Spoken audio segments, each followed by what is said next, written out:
Hello, listeners. It's Katie, once again, your friendly neighborhood Dora, here with one last message about my run on Roll for Impact's The Stranger. This coming Friday, March 29th, we'll see the premiere of Fury Part 3, the thrilling conclusion of our old friend Jane's arc in their universe.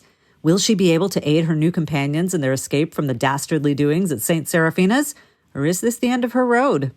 Tune in Friday night at 9 p.m. Eastern, 8 p.m. Central to find out, and chat live with the cast on YouTube if that's your thing.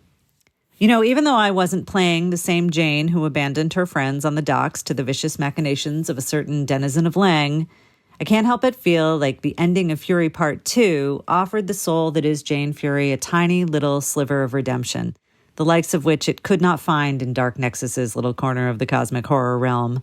Many, many thanks to Wes and the whole gang over at Roll for Impact for the opportunity and the adventure.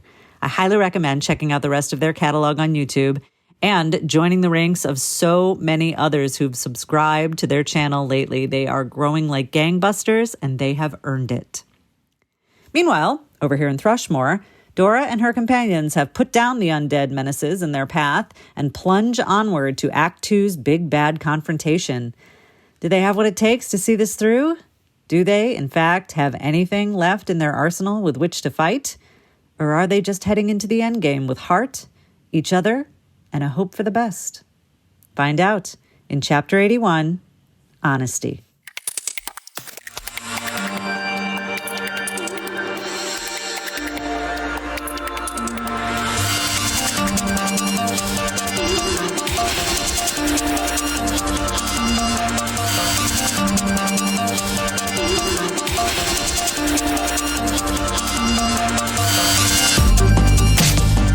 Welcome back to Dark Nexus. Tonight, it's Act 2, Chapter 81. We pick up in the Lowell's family crypt. 3 incredibly powerful undead horrors have just been dropped. You're surrounded by death. Sarcophagi in the crypt here, opened with bodies splayed out and violated. The corpse of Omari, urns taken from burial niches in the wall, smashed on the ground. From Dora's perspective, near the doors into that central hallway, she can see what feels like, it's not, but what feels like an unending line of seated bodies with flattened heads and violated mouths. It's a real grim scene here. And in the middle of all of that is our pal Gripper. 2 negative levels. 2 points of constitution damage. Spent part of that last fight blind. Part of that last fight asleep. Still managed to fight through the pain that he absorbed for the rest of you and deal a crap ton of damage. But I know we were talking just a little bit off mic. I know resources are nearing the end of the line here. How's everybody doing? What are these people thinking at this moment? We're so close. And that feels like the most dangerous part. Agreed. Yeah. I mean, I won't lie. Killing the stranger, killing these 3 creatures, very confidence boosting. But we can't get complacent, because one cleric of Hasta remains, at least. When you're tired is when you make mistakes. And I'm pretty fucking tired. Yeah, I'm not convinced Grip can even go on. Are you physically down hit points that we could actually heal right now? Yeah, I'm down a ways from my new max. Got it. His new max, which is 16 lower than his actual max. Don't tell me the number. Yeah, so it does look like Grip could stand to use some healing. I have 2 cure lights still on my person, so I might just... Take one of those right now? Yeah. Great. Do these creatures have anything on them? I mean, Roni would also walk up to you and open up his last potion of Cure Light Wounds and press it to you. If it's your last one, hold. I have one more. I'm drinking this one now. Thank you. Hold on to it now. I've still got one in reserve. Dabwick holds up the 2 platinum rings to show them to you, Grip. Remember this. This is for me that's to... the thing that's going to kill you if I take too much damage. Oh, I'm not going to wear that right now. Thank you, though. All right. Looking over these bodies that you just dropped, it was very obvious that the Menanangal had nothing on it. It was just a half of a naked woman with bat wings. The Keeper of the Yellow Sign You as say well. that like it's nothing. She could wear necklaces. She could wear rings. She was not. No, She seemed little better than a beast. The Keeper itself as well was just like this corpulent, wet, fleshy, naked man draped in leather cloak. Nothing on it. However, Ramatri was wearing a whole bunch of finery, a mithril vest, this incredibly elegant, delicate blue silk robe with all sorts of arcane sigils on it. She has a masterwork short sword, for all the good it did her. Masterwork composite short bow with a +3 strength rating. So that allows you to, if you have a 16 strength minimum, that allows you to add a +3 to damage rolls with the bow. If you are strong enough to draw it, that could be something interesting for the Gripper. That might make more sense than the longbow. Yeah, so it's 1d6 +3 versus 1d8. Yeah, Big difference. yeah. You want to take that for now? Yeah, And I'm assuming some arrows. Yes. I do have I filled up my quiver, so I already have 20. Great. So She's got another 18 on her. Interested that you in can grab that as well. robe. you said it was masterwork, correct? It is masterwork, yeah. Spellcraft. Just Are 2. you casting Detect Magic? I'm casting Detect Magic. So the first thing you notice is that, unsurprisingly, this fine silk robe that Ramatri is draped in is indeed magical. You do also pick up, Dabwick, there is a magical aura emanating from one of the burial recesses along the walls in this crypt chamber here. There's lots of corpses in here. There are niches with urns in them. There are niches with footlocker-sized casks that probably also hold ashes, but there are plenty of niches on the wall that hold what are now, for the most part, skeletons who were probably buried in armor and with weapons. And from one such niche, you detect a magical aura coming off of a longsword. Ooh. Give me a check on those robes.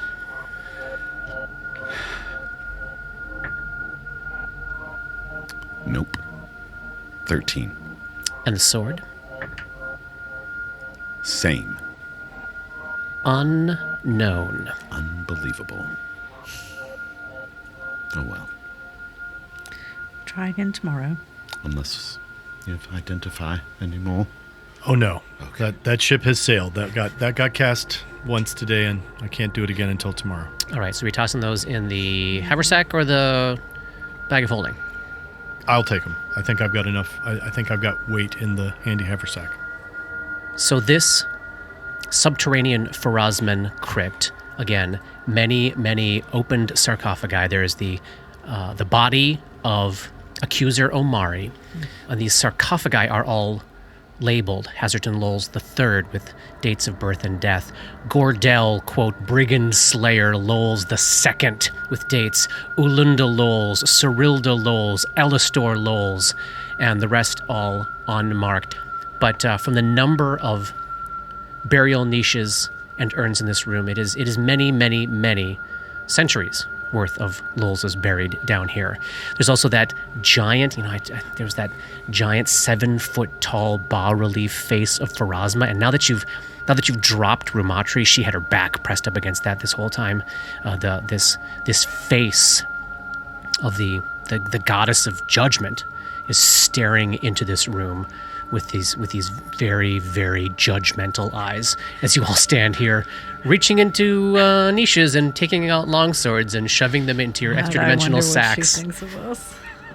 As everyone is like sort of going through the stuff, Yeah, Roni would walk over to the body of Omari yeah. and try to just not surreptitiously, but just sort of like go through it and see if there's anything of value or anything that that our compatriots might want. Yeah, nothing left on her except that I know you would notice that she does still have her accuser badge. He pockets it. Great. How long am I blind? That's a great question, Robert.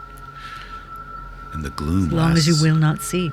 Oh, you're no longer blind. Okay. But the What- gloom is still going, right? That sense Yeah, we've of got that for 7 minutes. minutes. Yes. of- Oh, thanks for the reminder, Paul. Yes. All of you except for Dabwick. I see why you reminded us.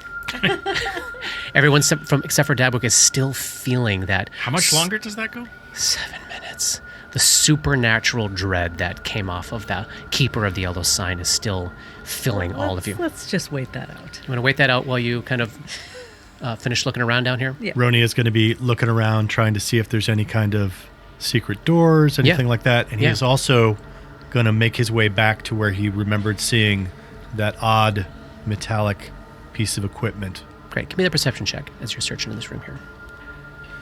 That's a natural 1. Oh boy. All right. I mean, I think that it's just been an exhausting day, and literally there's bodies everywhere. There's so much death. Anybody else searching as Roni's making his way around? Yeah, no, search 2. Rolled a 19 plus 14 is a 33. I love this. So, Dabs is down in the southeast corner of the crypt there as Roni's, making kind of a hasty search, pocketing the accuser badge. Dora's stepping out into the hall. Gripper's following Roni, and Dabwick is the last one there to step away from the body of Rumatri.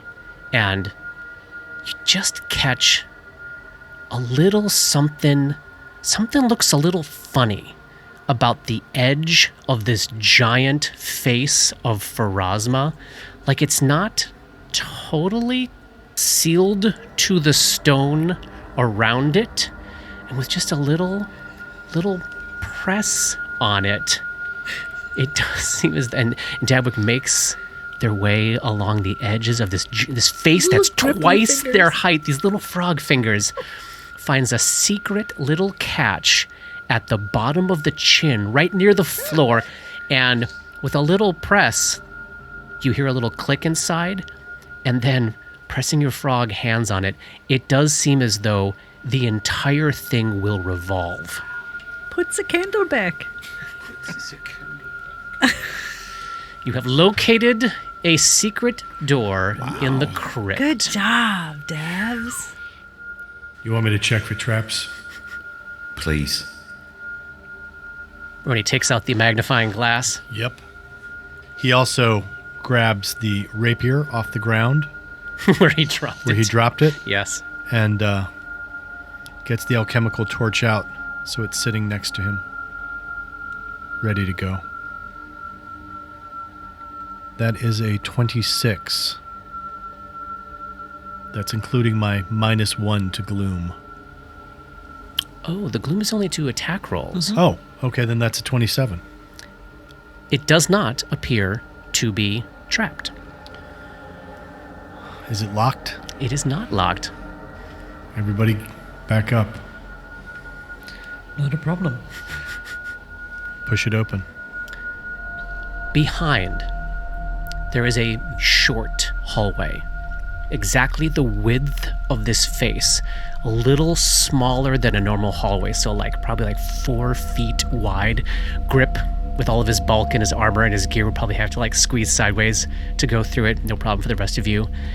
That goes just a few short steps to a spiral staircase of yellow stone descending into the earth. And as Dora catches sight of this, she's immediately brought to mind of at the very end of the wedding ring vision, as she left that horrible marriage ceremony / slaughter orgy. Myacnean Mun met her at the bottom of a spiral staircase made of yellow stone. And, that particular vision, she didn't catch all the details of the travel between that point and wherever it was that he showed her the book that had Jamandor's name in it. But she knows she's standing, that this is the top of the stairwell that leads down to the room where that marriage ceremony happened. Oh. Wow. Roni, I'm going to fold in some of those great knowledge engineering checks that you made just a couple of episodes ago. The manor house itself was built a couple hundred years ago in 4487. You noticed right away, Johnny and Roni noticed right away that the basement level seemed to have been excavated more recently, maybe more like 100 years ago. Mm-hmm. This area just immediately looks to you not quite new, but done within the last generation and a half, like eyeball probably like the last 40 or 50 years or so. That this is like the deeper you go below the surface of the hilltop, the more recently that excavation has happened. Got it. So in this case, this area has been excavated potentially within Dora's lifetime. Jamandor was in a book from the wedding vision? Yeah, that name had not come up yet, but at the very end of that vision, Tima saw something in the book that changed her life, and then the back of Dora's neck started itching, and she was clawing and scratching at it, and yeah. So, Tima already had it in her head, but it wasn't in Dora's head? Yeah. Wasn't in Tima's head either. Everything that was you was gone when you woke up. We just ruined it by getting reinfected. Like the one good thing to come out of going to Briarstone Isle. Yeah. Okay, crazy. Okay. Yeah. Damn. Yeah. Okay. Yeah. We're connecting dots that have been planted for, in our case, like so many years, right? So, well, shall we go, or shall we explore the rest of this floor before going downstairs, or shall we just go down? There is a part of me, I won't lie, there is a part of me that's like, I don't know, maybe we should check out the rest of this floor. I think we should definitely check out the rest of this floor. All right, Roni leading the way back to... Yeah, I saw something out there too. You sure did. So the party makes their way back through the yellow hall with Hastur tapestries up into a storage room that has big shelving units on the walls holding chests and casks and loose objects, cleaning supplies, with a coffin sitting in the center. Dora, this is your first time stepping into this room. Wildly upsetting, because this is exactly where that vision of Daria's hand bones took place. Again, the corpses lining the walls, Weirlai's great project, continues into this room, only about 10 feet, and ends indeed about 10 feet to the east, around the entrance hall, where right next to the last of the corpses, there is a box. It's about 10 inches on each side, made of 2 square brass metal plates with what appears, with what you as players would think of as rubber edges and modern machine-tooled screws in each corner, clearly used to tighten the plates like a clamp. There is a long, fleshy, organic-looking tube that protrudes from the inside of the box that ends in a suction cup ringed with tiny teeth. Near where the base of the tube meets the box, there is a metal plate with a small winding key and a toggle switch. Now, your characters don't remember seeing this in the interlude, but the players do. This is what we saw Weirlai using at some point on somebody to make them talk. Opening their senses, Dabs, it does indeed radiate magic. But I mean, looking at this thing and then looking at like the heads and stuff, and I'm assuming it's probably still attached to something, or one of these bodies, right? Oh, sure, yeah. Or would it have been ripped off and obviously hurled a few feet away in frustration? Like there's a body that's laying on the ground out of space and stuff, and this is like tossed 5 feet away kind of thing. Yeah, I like that, Johnny. Yeah, you're putting together a potentiality of its use simply by the visual scene that you've traveled through. Any luck for dabs there on a spellcraft check? 24. Oh, huh. It's a speak with dead machine. Those of you that have it, give me knowledge arcana checks. 27. 16. Okay. So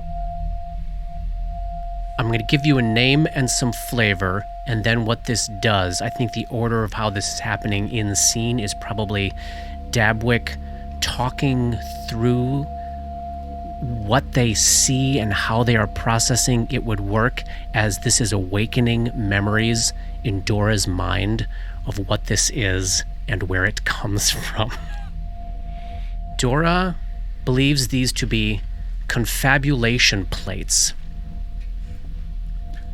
that they are a creation of alien beings called the Mi-Go. The Mi-Go are interstellar and interplanar scientists. I use that word with some italics. They travel from world to world and from plane to plane, and they want to learn how everything works. Very few things survive their experimentation or their detailed study. They are fungal beings. They're technically plant creatures.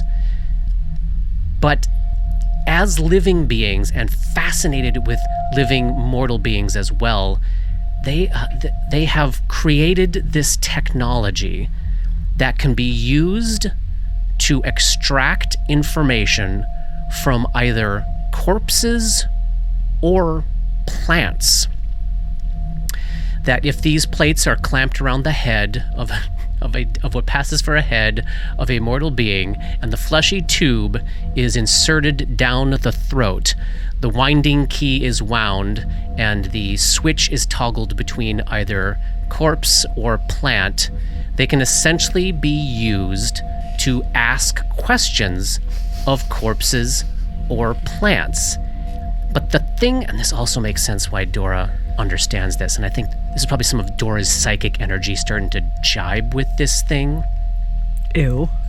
Because the minds that make these are so alien, and their magic/technology is so otherworldly, it doesn't do Speak with Dead in the way you are familiar with it. The Speak with Dead divine spell actually makes brief connection with the soul of the being that died. Like that lingering soul can be connected through the veil of death. This actually connects with the body. This is the cellular remembrance in the body. It basically DNA. turns a corpse into an object that it reads the psychic significance from.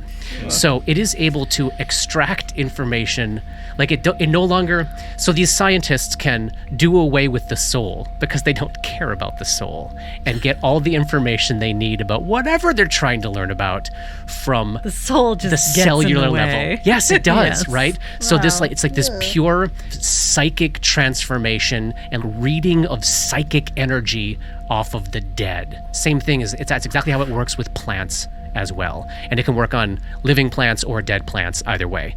But yeah, so it is and even though this is the way Dora uses magic, this feels so utterly wrong to Dora. Like, this is just not how, she's not a Farazman diehard, obviously, but this is not how this is supposed to work. This shouldn't work. And it looks, as and this is probably Roni's engineering knowledge coming in here, it doesn't look super high polished and super well honed or made. It looks kind of like jury rigged, as though maybe Like a prototype? well, as maybe like Wherein had seen these before and knew how they worked and was forced to, kind of like Doc Brown in 1888, like trying to make something that can get the time machine to work, was forced to, on this plane of existence, somehow locate, scrounge, find, manufacture in her own way the tools to recreate this technology that she was aware of but did not have with her. It feels like a jury-rigged confabulation box. Yeah. Wow. Yeah. This is really awful, but as these things are being discussed, Roni starts looking at this machine and thinking about Ray's body and wondering if it would actually get any information from Ray's body that wouldn't have been held by his soul. As Roni is wondering that, based on what he's hearing Dora say, I think Roni would think maybe it might. Even though Ray is rapidly deteriorating, like at an accelerated rate. Some of these bodies in this hallway, you know, now that we have a little bit of time here, and Roni is as well trained in the heal skill, Roni is estimating you're looking at bodies that have been excavated after a period of probably between months and a couple of years dead. So like some of these bodies are just, there's like barely any flesh left besides skeleton. I don't know how science works. I don't know at that rate at which things rot, but there's like some of them there's just barely enough to actually do anything with, and some of them seem more recently buried. This can be used one time per day to ask a total of 2 questions of one subject, or object in this case. Fucked up. It's fucked up. When you say plant, does it have to be a living plant, or could it be like... Living or dead? They don't have souls, right? Well, So wait, it might depend who you ask. you could literally clip this thing onto like a door, and the door would tell you what it experienced? A plant creature. A plant creature, Yeah, okay. a plant creature. Okay. Yeah. So not a plant. but Not a- any piece of wood. Great. Yeah. Okay. A plant creature. Thank you. Yeah. Should we continue to sweep this area and sweep everywhere and just check everything? I think so. Yeah. Roni will very carefully place this into the handy haversack. Dora is a little skeeved out by that. Yeah. There's a hallway to the east that clearly goes into a room with a well in it, and a short hallway that goes about 20 feet to the north that ends in a wooden door. What do you want to start with, Roni? The well room, see if there's anything here. All right. You checking as you make your way around? Yep. That is a 24 or a 27 for traps. Give me a survival check, too, for funsies. He's wondering if this is a place where possibly some scum would pop up out of. Oh, the scum. Remember them? I can talk to them now. 17. You make your way down this hallway, no evidence of traps here, to find a circular room with a circular well at the center of it. There's a bucket sitting next to it, attached to a wooden frame that can be used to lower down. And unlike at Fort Halecourse, there is no hole in the ceiling above, so this is not the well that is in the center of the courtyard. This is a separate well. And this whole chamber is completely covered in rat shit. Rat droppings everywhere, foul smell, the water reeks, and as Roni is looking at the tracks on the ground, there's, just what seems to be like scampering through the filth, thousands upon thousands of rats. Like you saw upstairs. Then the sign of some bigger rats, like dire rat sized. And then you find a set of tracks that make no worldly sense. You have knowledge arcana, right? Yeah. Give me a check, see if you know it without having to ask Fucking somebody. were rats, probably. No, this is weirder. This is way weirder. Way weirder than that. 24. Yeah.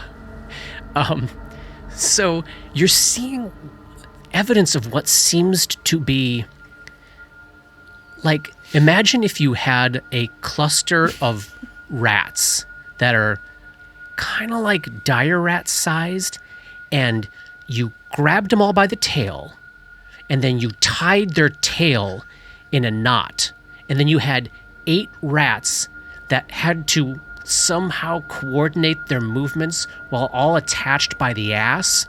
So there's just like rats shuffling sideways and moving in One conjunction. tail, many rats. You recognize It's a ratipede. you recognize this as evidence of what is called a rat king.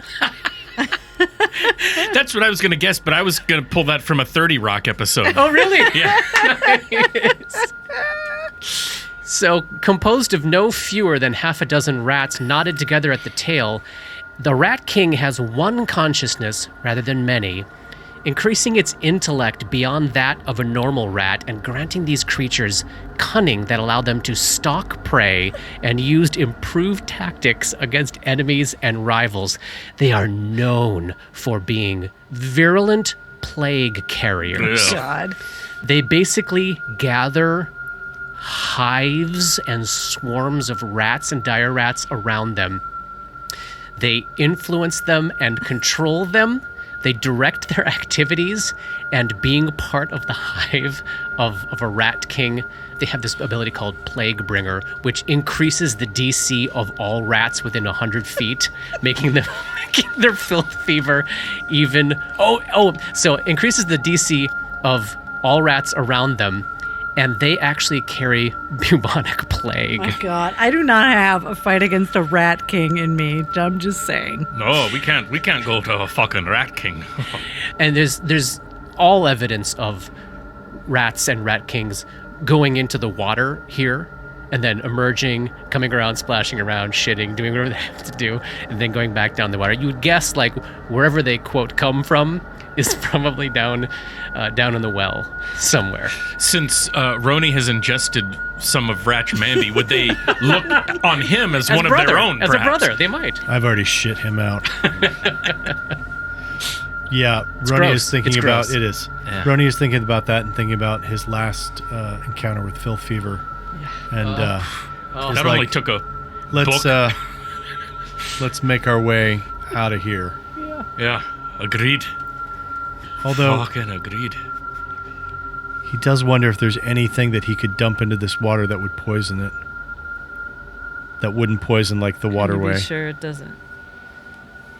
It's not connected to the town. But from your big checks on the night of the skill challenge, you're pretty sure this well doesn't feed from here down, but you don't know for a fact. All right. But if Gripply wanted to jump in and do a little bit of exploring, No, thank you. okay. It's not worth the +3 magic what's it that's down at the bottom of this well. It's such an amazing what's it. All right, you want to check out this hallway to the north? It's a rat king bane. I also weapon. want to check out this coffin that's here. Yeah. Opening it up, it looks as though it has probably been used as a bed of a nest. This is where Tima would sleep when she was working. This is probably used based on the way it's been sort of stretched to the limits of its nails. Probably used by the Keeper of the Yellow Sign most recently. Whatever undead. This was like Hey, you need a bed, undead? Here's this. Airbnb undead Yes, housing. exactly. That's not creepy at all. We all need to have that in our lives. All right. Keep going. Northward. I have questions about this room, but I think even casting Detect Psychic Significance in here would be too much for Dora right now. Checking for traps, checking for things. The vat of lie is right there. On a It's nearby still shelf. there? Well, the container of lie. There's lie down here.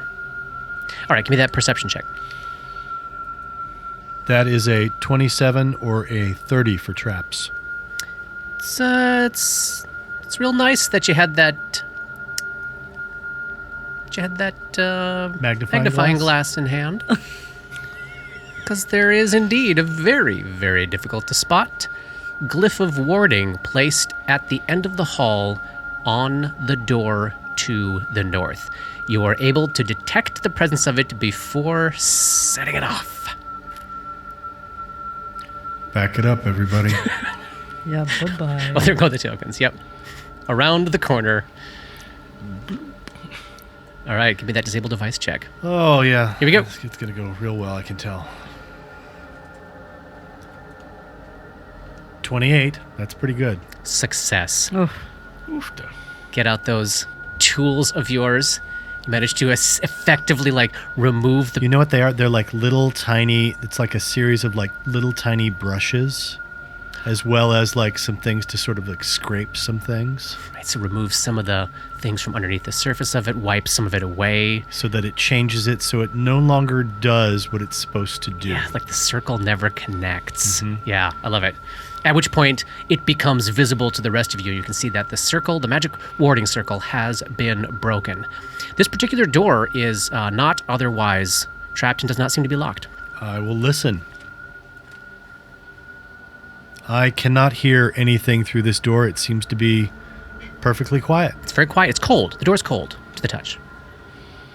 I will very stealthily open it up. Great. Beyond, you find an ice cellar. The walls of this room are bitterly cold, clad with raw wooden boards. There are blocks of hazy ice and wooden crates of all sorts of sizes stacked near the walls. Clearly had held at one point a whole bunch of food supplies which have been completely raided. There is evidence that in the northeast corner of the room, so basically across the room when you enter, there had indeed been a ladder going up. The ladder is down on the ground and broken into pieces, and the trap door in the ceiling has been nailed shut from below. so the Kuru and this between the Kuru and the scum and everybody, they were like, God, leave the fucking food alone, please. There had at one point been a functional trap door from the kitchen down into the the food storage, basically. But at some point during the Kuru's stay, that was all sealed up and closed off to prevent them from having access. Nothing magical anywhere? Nothing magical. Okay. No. And that is Floor.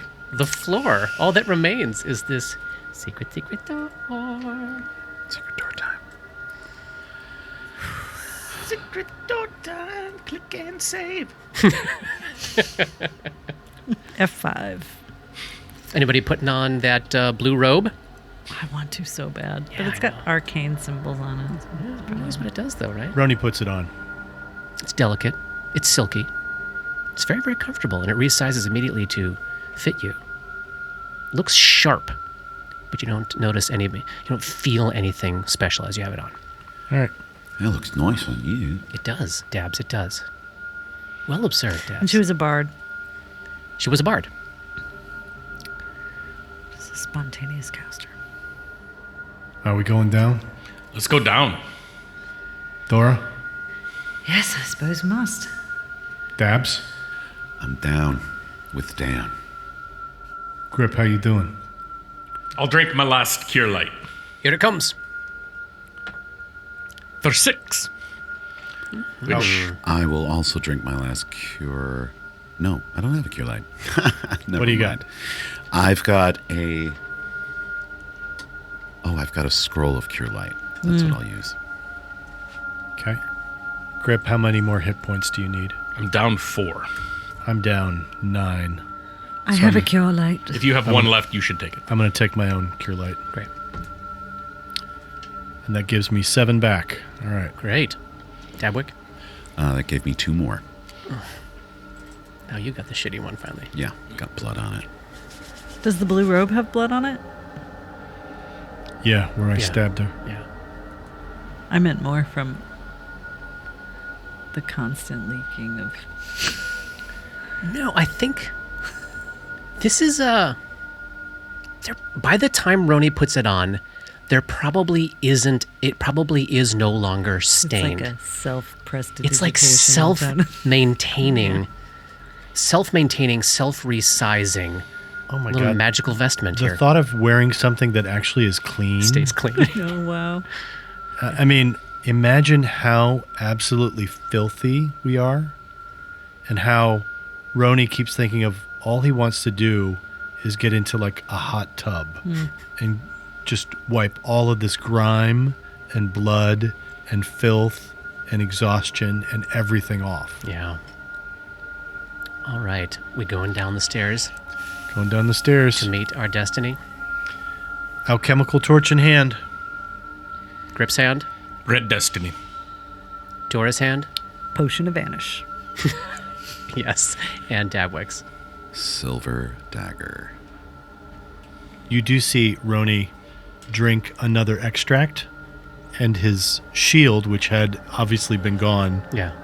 perks back up, and you see little bits of dust and stuff settle around him and glance off of it, and you see him reload his alchemical torch, taking out the paper cartridge that was in there and putting in something else. Down the spiral stairs you go. They are narrow. They are cramped. The ceiling is low. It's pitch black at first. You're rotating around this central column, down and down and down, turning around itself again and again and again. Just enough room basically to squeeze through here in Grip's case. After a few revolutions, Roni and Grip, first Roni, then Grip, then Dora, then Dabs, start to see a sickly yellow light emanating up from the bottom of these stairs. And as you turn and turn and turn, when I asked you 40-odd chapters ago, as you were contemplating the march up the stairs to Ulver Xandalus and the Tatterman, what was going through each of your characters' head at that very pivotal moment. I have the same question for you again now as you descend deep into the earth below Iris Hill. Step after step, closer and closer to this sickly yellow light. Roni's in the lead. You can see that light coming up first. He hears the sound of his companions behind him. Eyes scanning carefully for evidence of any traps on this stairwell. So far, so good. What's going through his head? He remembers going up the stairs to face Ulver Xandalus, and he remembers failing in those moments, and how that was such a blow to his really brand new psyche at that point. Yeah. Like, he actually has memories of something now he didn't have before. And his paranoia is still there. And so, as he's creeping down, he starts to think about his own failings, and then somehow starts to think about Vaticus. And he's thinking, is he going to be down there? Is he going to be standing next to her? How is he puppeting us now? Mm-hmm. How is he still making us dance? And he's so tired, and like literally he's got no inspiration points left. He's got no shame points left. Like, I think of that as him being just sort of like wrung dry. Yeah, yeah. And so it's the thing of like trying to focus when you're really, really tired, where you've stayed up far too late and you have something you have to get done. And so you're like forcing your eyes open and they keep twitching and almost kind of closing and stuff. Yes. But you just like through force of will, make yourself keep going, even though you know the best thing you could do is get a good night's sleep and come back and face it again. Yeah. But he can't make that choice right now. The feet keep moving forward. Yep. And down. Behind him is the Gripper, who's really suffering physically. He's as close to max hit points as he could be, but it's not enough. His body is weak, his mind is weak. His blood, he's missing blood. Blood is gone. Step after step, what's going through his brain? Well, he's just really fucking tired. Probably as tired as he's ever been. I mean, yes, if we go by numbers, his numbers are still higher compared to, other people. She's sitting right there. I'm not looking anywhere. I'm not mentioning anyone by name. I'm talking about most people. Mm-hmm. Yes. But for him, it's like, I think going down these stairs, it's that, like if you've ever been, if you've ever gone hiking on like a really steep mountain and you work so hard to get to the top, and if it's something serious like a 14er, by the time you get there, your legs are on fire, and then you look at it, and then you have to turn around and go back down. And going down is so much harder on your legs. Mm-hmm. I think the going down these steps, it's a shakiness and a weakness to his legs that he is thoroughly unaccustomed to feeling. He's never been as afraid of dying as he has been in the last 24 hours, I don't think. I buy that. He just... he had a very clear purpose going for the Tatterman and going for Xandalus. He had a very clear purpose leaving Briarstone, kill Lols, find out, and all of that. He still wants to kill Lols, but everything seems so much bigger and so much farther away, I think, than it did. That seems like a small, but he still does want to fucking kill him. But he's got that view from the mountaintop now. Yeah, there's something. There's more going on. There's something going on that he can't begin to understand, but it scares him in I think ways that he's never been scared before, and he just hopes he's got whatever needs to be in him to face whatever is at the bottom of these stairs. Yeah. Dora, you're walking downstairs. You have trod before. You have, in a sense, seen yourself or your body use these stairs. Following Myacnean Mun, the great philanthropist, up these stairs and into your destiny. What's going through your head now as you descend? Going up the stairs to confront the Tatterman was we had to. That was how we were going to get out of there. Otherwise, we'd still be there. It was fraught, and she wanted to succeed, and there was a clear purpose. This descent is more curious than desperate. I mean, she's almost completely tapped. Yeah. But I think she was more afraid of dying, trapped in that asylum at the hands of some maniac, than she is going down here to end this piece of our story once and for all. Because I'm prepared to be, Katie, am prepared to be proven wrong, but descending these stairs, Dora doesn't believe that Melisande can hurt her. She can harm her body, she can kill her, but she can't, she doesn't know her. Right. She can't hurt her in a way that, Dora can emotionally never recover from. That's what she believes.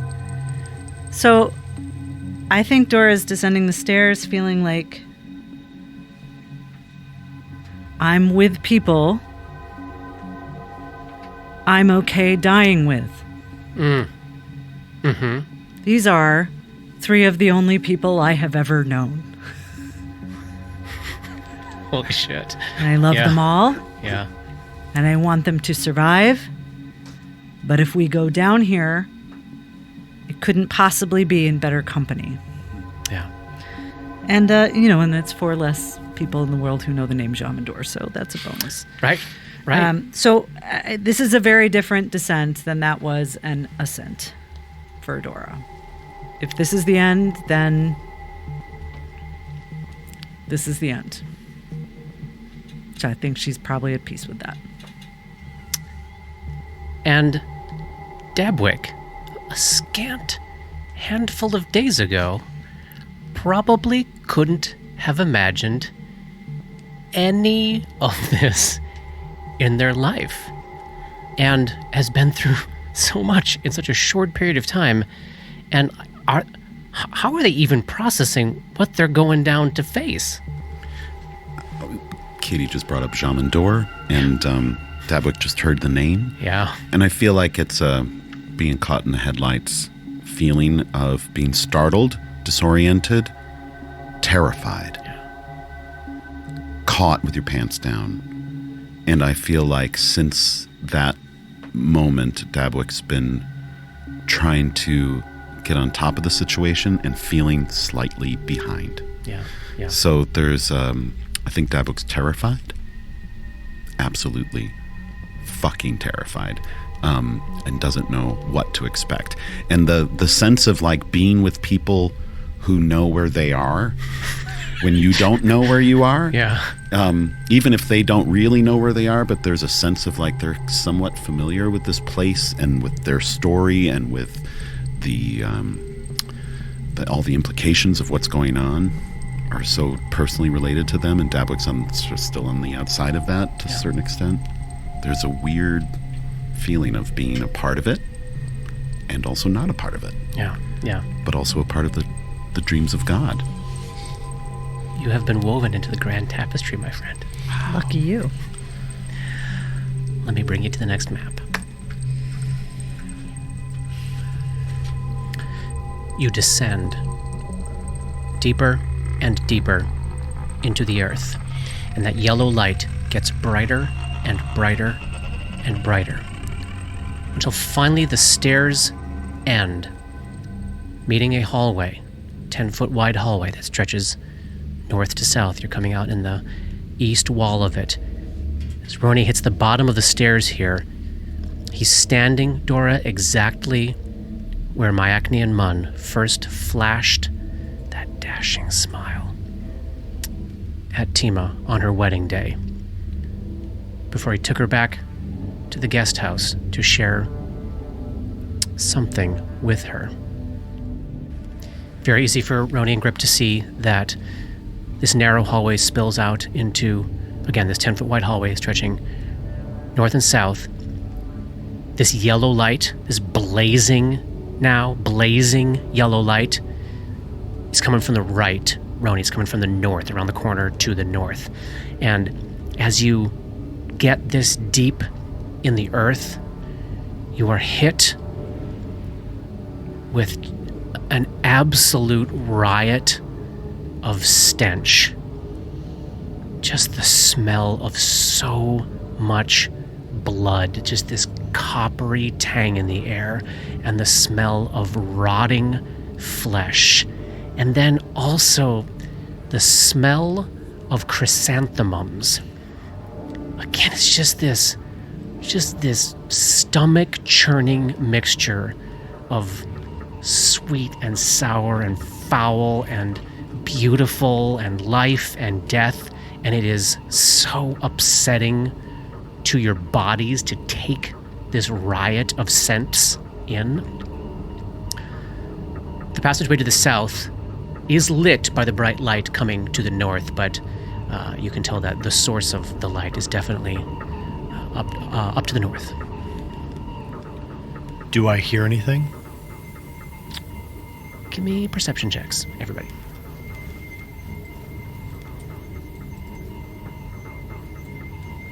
Let me know if anybody gets anything interesting. 28.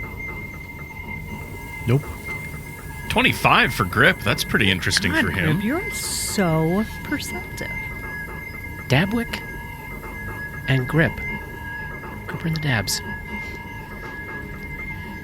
As Roni's approaching the bottom of the stairs, they do hear like a distant, like susurrus of whispering in a very gravelly, low, gravelly whisper. Distant and quiet, but their sharp orc and halfling ears pick up the sound. You'd guess it's coming from the south, so not from the direction that the light is emanating. I'll just give Roni a bit of a tap on the shoulder and go, "Do you hear that down there?" Yeah, when he calls your attention to it, Roni, you can make it out. You can hear it. Okay. You wouldn't have picked it up. You were focusing on other things, but yeah, you can hear it. I will start to make our way out and do a little peek. Hold there. You're being stealthy, right? Yeah. Oh, yeah. Give me a stealth check. That is a natural 1. Oh. For a 14. I know why, too. Roni pokes his head out. Gonna scan left to right. Left first, because there's the sound of somebody whispering in that direction. Do you have vision such that you can see that? Yep. Oh, yeah. Oh. So down to the left, down to the south, this 10-foot wide hallway opens up into this chamber resembling the courtyard of an ancient subterranean palace with numerous columns supporting what appears to be a 30-foot high ceiling. Dominating the center of the floor, there is a tile mosaic of the yellow sign, which is issuing yellow vapor. There is vapor coming off of this tile mosaic on the floor. Perhaps even the source of the scent of chrysanthemums. Vapor is rising through the air up to what you can, from your vantage point, you can't quite tell how it's decorated, but it looks as though there might be a giant dome at the top of this huge room. At the far end of the chamber, near the edge of your dark vision, you see a looming yellow throne. Slumped in the throne is Melisande Kororo. She looks exhausted, a little frantic, a little weirdly out of focus, and I think the medical training in Roni is kind of clicking on. That's like someone who's been taking a whole bunch of stimulants for a long period of time. She's got to get all this stuff done, and she's got to stay up. She can't let herself go to sleep for some reason. She looks completely at the end of her rope, exhausted, tormented, and perhaps she feels tormented because she is currently being tormented by a foul 7.5-foot tall winged creature that makes no sense to Roni's eyes. Kind of got the face of a carrion bird, features of an ant. It's got carapace plates running up and down its body and weird legs sticking out, but bat wings, and the flesh up and down this thing's arms and legs is rotting. It's decomposing. I've got a piece of art for this creature for you. Oh God. Oh, wow. And it's menacing. It is leaning over Melisande with its eyes just glowing yellow and whispering into her ear. Roni quickly glances down there, sees that, trying to process what he's seeing, spins his head to the north, where he sees another vaulted chamber, this one circular, and then standing on a platform of natural bedrock, the third star stella is visible. And unlike the kind of gleam or the kind of shimmer or the kind of faint glow you witnessed in the ones up above, this thing is the source of the light that you've been able to see since coming halfway down this incredibly long stairwell. It is glowing bright yellow. Fully it is charged. splattered, soaked in blood. There is blood all over the floor of this room. There are dozens of mutilated corpses splayed out and opened like piled up against the walls, filling the room. And the thing that I think forces this natural one is that the first body that Roni sees is the body of Gulliver Vaticus. What the actual fuck? 50-some years old, salt and pepper hair, naked still from when you last saw that body. Still probably has the was he smashed? Oh, stabbed with the stabbed with the shears. The shears. So like the shears, toe clipping shears. yes, toes still missing, huge like gaping wounds in the chest, head flattened, mouth violated. I need a sanity check on seeing this whole package of awesome stuff. Yeah, I was pretty sure you were going to ask for that. Yeah, where's your grand conspiracy now? Still alive. Did it just get worse? Oh, He's been doing all this from beyond the grave. That's a 15. That's what I got. Don't ask for anything because I got nothing else to add on to it. Roni is made of strong stuff. Manages to hold his shit together, taking just one more point of sanity damage. Now tied with Gripper at 13. I'll race you. Like, there's something about this natural one. He's leaning around the corner. What do you think happens? What does he do? How does he fuck this up? I think that he sees the light first, and he sees the throne and this like rotting bird thing, and he sees Melisande, and he's like, that's not good, but that's about what I expected and stuff. And then he turns to the right to look at the Stella, and he sees Dr. Gulliver Vaticus, naked, dead, and I think he's just like, Vaticus? Like he starts to say Vaticus, and he's like, but catches himself kind of thing. Yeah. But like literally, it's like you see, like he's taut like a bow as he turns, and then he turns back, and then it's like that tension, like gets chopped, just drops him. Yeah, like it just sort of like he's just completely flummoxed about what is going on. Yeah. So Grip, you see him move forward, taut like his usual careful self, and then shoulders slump, hands go limp. He starts to say what sounds like Vaticus, which, I think you're probably used to to a certain extent. It's escaped his lips a time or two. But something about this feels a little different. At the sound of that half word coming out of your mouth there, Roni, the vulture thing rears its head up. Its entire body tenses back, unleashes this god-awful, otherworldly scream, and then tenses as if to move forward, and Melisande simply holds up a single finger in the air. Hand quivering. There's this very similar sense of how, you caught Ulver Xandalis on the precipice of holding his shit together, just this ball of seemingly from a distance relaxation, but as you got closer, it was clearly tension. She holds this finger up, and it's shaking, and this finger is in the air, and this god-awful vulture monster. Oh, give me a dungeoneering check. Let's see if you know what this is. I was going to say.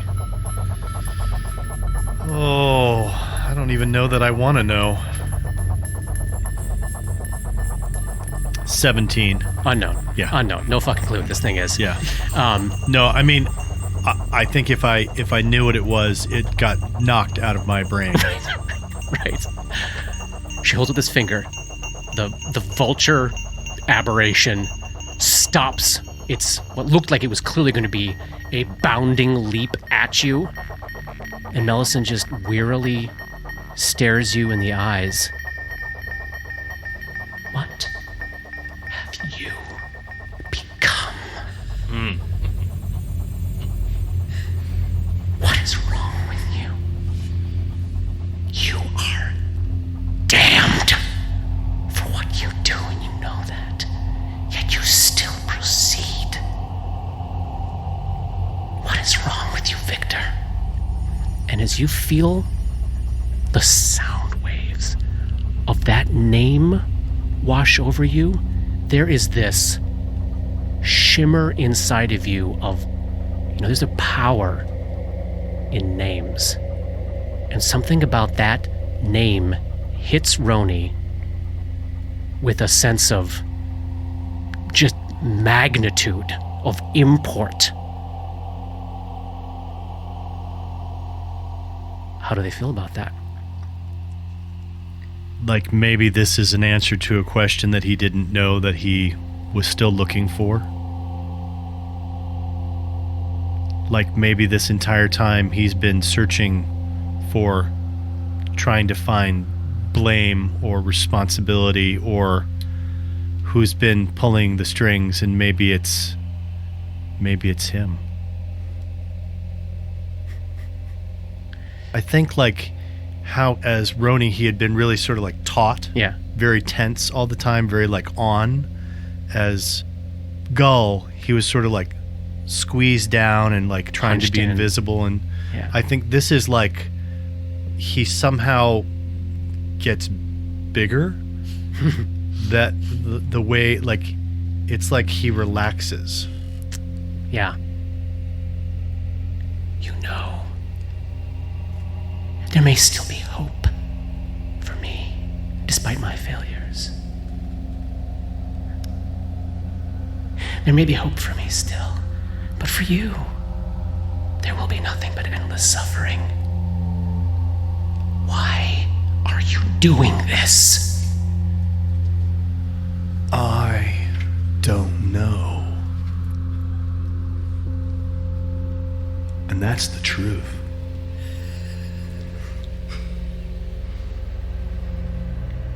You were among his greatest servants. Are you so fundamentally broken that you would deny your king his rightful harvest? You swore the same oaths, Victor. You drank the same blood. You carved out the same spleens. You danced and you fucked like the rest of us. And what now? What happens to you now? Well, now I guess it's time to pay the piper. So, this is all happening. Somebody new is now standing in this open hallway talking to Millicent. She's kind of, muttering, but you can hear her. You can hear her, of course. Are the rest of you moving in? What's going on with with the rest of you there? Oh, no. Grip stepping here to right behind Roni. Peeks around the corner to see what the fuck. Careful. Give me a will save. Yeah. Knew that was coming. Yes.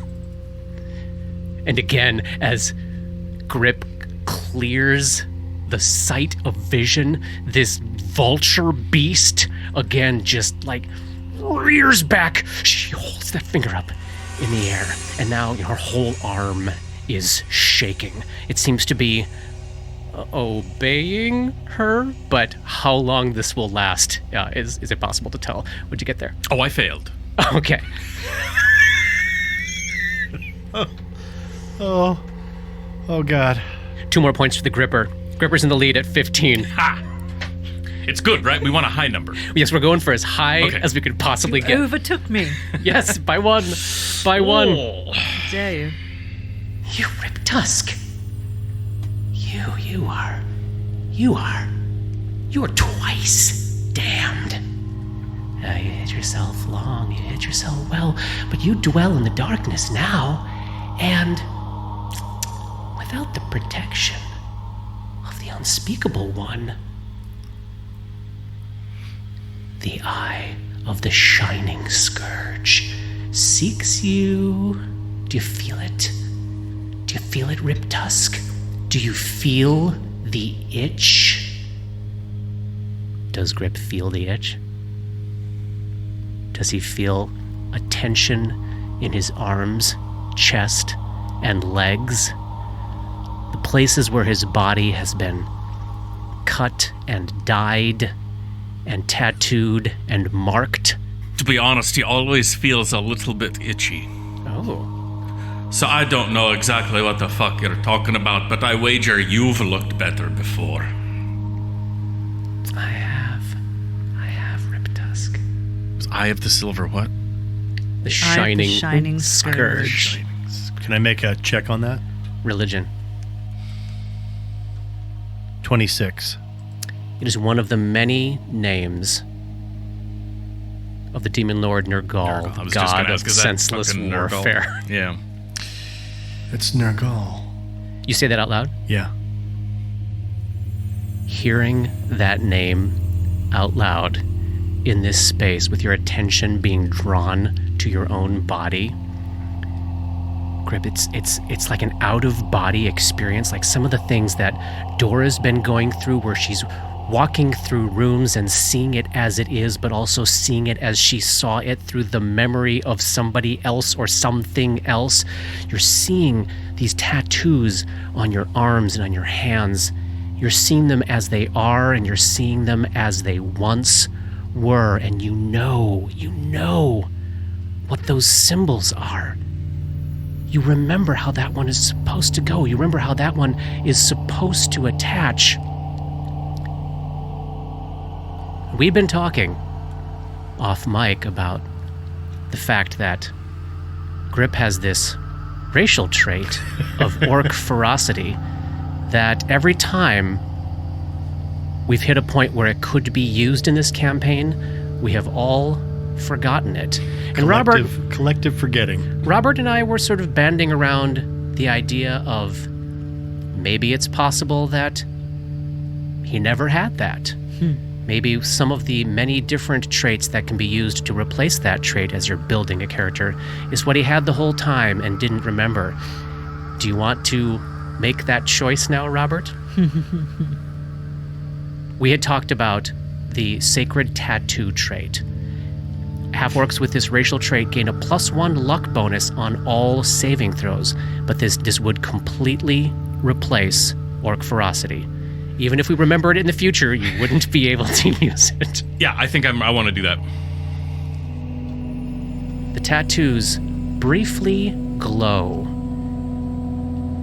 as Grook Riptusk accepts a little bit of something he had tried so hard to forget.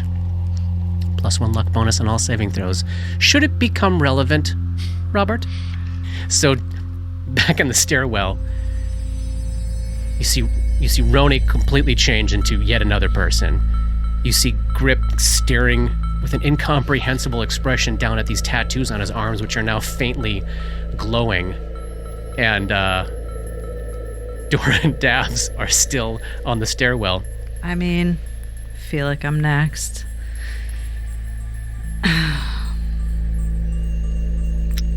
She's curious.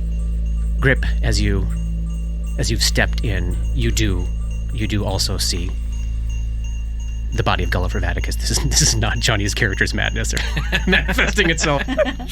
Katie, as Dora steps in, she sees it as well, and her memory is as close to photographic.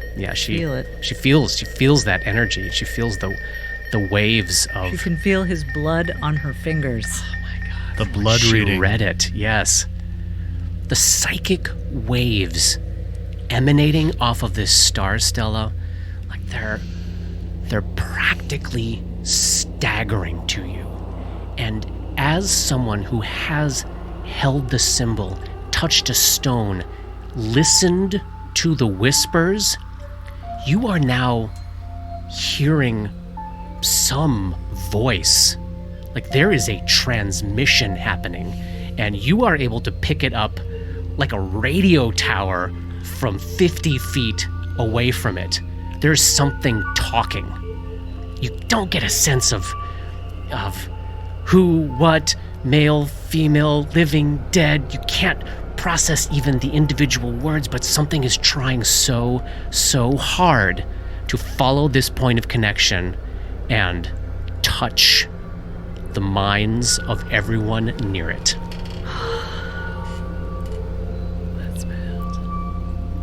Dora steps out. We have a little replay of the flex from the vulture thing. Melison's hand is a little slower to raise that single finger. The creature vaults about 15 feet forward, and is now frozen right onto the yellow sign symbol on the floor. And the yellow vapors emanating from this Triskelion sigil on the ground wrap up and embrace this creature's legs, flow into it. Give me a will save there as you catch sight of this, Dora. 26. All right, just 1 point for you. Tied. So the vulture thing sees movement, goes to spring. Millicent has to hold her hand up to hold it back so she can continue this conversation with her hated enemies. Dora steps out, and Millicent, as I expected, nothing else from you, Tima, you shit licker. She seems totally disinterested in you. Great. What now, my friends? Can Dabwick sneak with the Cloak of Elvenkind and their ability to hide in dungeons and try to get a peek of what's going on, do their will save, and get a lay of the land? 100%. Give me that stealth check. Okay. 22.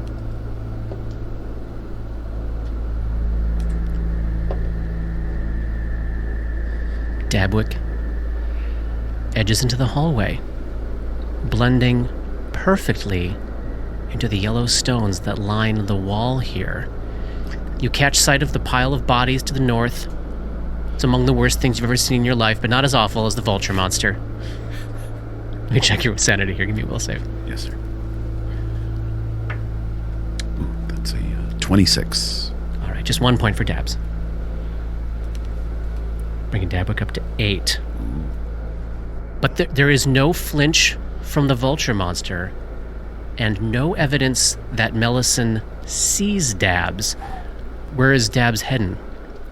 Dabs is going to get in a position behind Roni, up against the wall, where they can look and spot Melisson and the bat vulture thingy. Perfectly blended into the wall, barely detectable even by the rest of you. So, Roni, you're probably just faintly aware of this form slipping up behind you as you stand on the precipice of this room. Oh, I'm sorry, Victor, as you stand on the precipice of this room. Well, I mean, you know me. It's been a long day, and I'm a little parched. So I'm gonna wet my whistle if you don't mind. And he reaches down and grabs one of his extracts. Yeah. And leans back to take a big long slurp of it. She's leaning in. Oh, that's good. So, what now? Have you come to surrender? Did I ever? No. You, Rip Tusk? Why do you think we'd fucking come all this way to just surrender to your ass right now? You're the one that looks like a wet dishcloth, lassie. What about the shit liquor?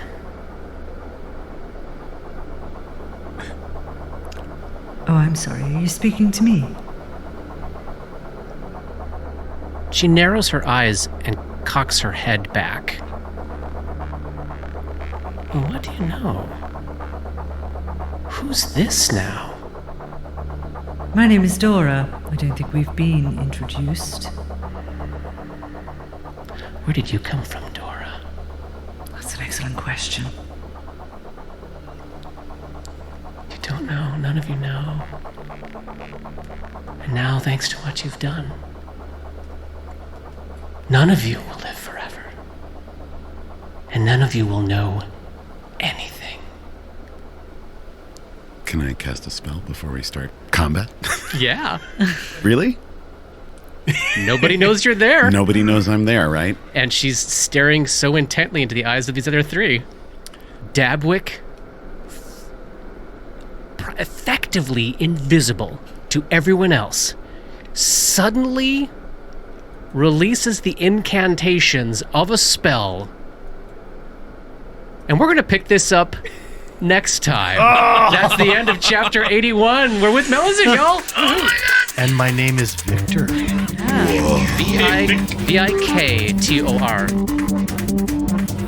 Dark Nexus is a creation of Plug and Hum Productions. This podcast uses trademarks and/or copyrights owned by Paizo Incorporated, which are used under Paizo's community use policy. We are expressly prohibited from charging you to use or access this content.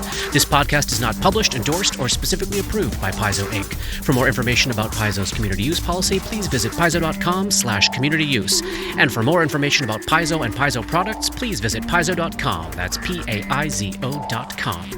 Dark Nexus uses music and soundscapes by Sirenscape. Check them out at sirenscape.com. That's SYRINSCAPE.com. Opening and closing themes, along with additional music, composed by Rob Kauzlaric. Artwork for Dark Nexus is by Matt Wahlquist. Special thanks to Toy, without whose generosity this project would not have been possible. And thanks to DMCP, Richard and Ari, Paul and Shannon, Chris, Scotty, Jason, Jess, Joe, Chelsea, Matt, Dave, Darren, and everyone we've gamed with over the years for all the memories and inspiration. WTPK. Oh, brilliant. Love it. Tag, That was season good. 2 tag.